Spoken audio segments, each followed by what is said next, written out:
The Marshak dimension. In the heat of the celebrations of the centenary of the publication of Charles Darwin's On the Origin of Species, 1859, the formerly only American journalist Alexander Marshak understood that Paleolithic art should be studied from new, more mathematical perspectives.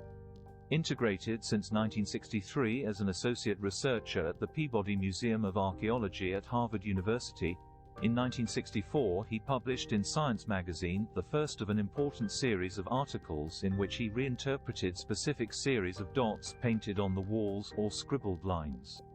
in bone as accounting records of lunations, lunar months, or even lunar phases in longer series of marks. Analyzing the tracings of Spanish Mesolithic paintings published by Bru in 1933,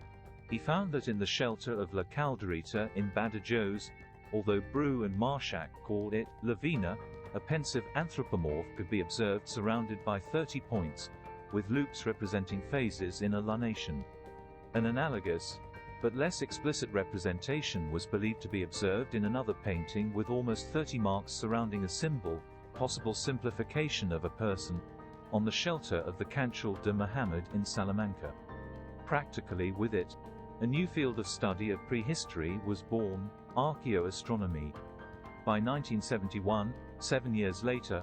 Marshak had remarkably completed his early insights with the microscopic analysis of trademark sequences on dozens of bones and stones, documenting at least 12 classes of symbols and symbolic uses, each with its own semantic content and its specialized function, for example, specifying the successive lunar phases that could be distinguished under the microscope by the different shapes, depths and sizes of the 69 incisions, 69 days, present on the Blanchard plate from more than 25,000 years ago. To this lunar model, Marshak adapted many other pieces such as the Ischirat staff, the Lartet plate, the Le Placard staff and, above all, the Tai plate, in which he observed under a microscope and classified groupings by months and even lunar phases in the sets and subsets of its several hundred incisions. We call this approach in 2010 the Marshak bound, because he is the author who has taken the mathematical interpretations furthest that professional prehistorians like Derrico and others continue to develop.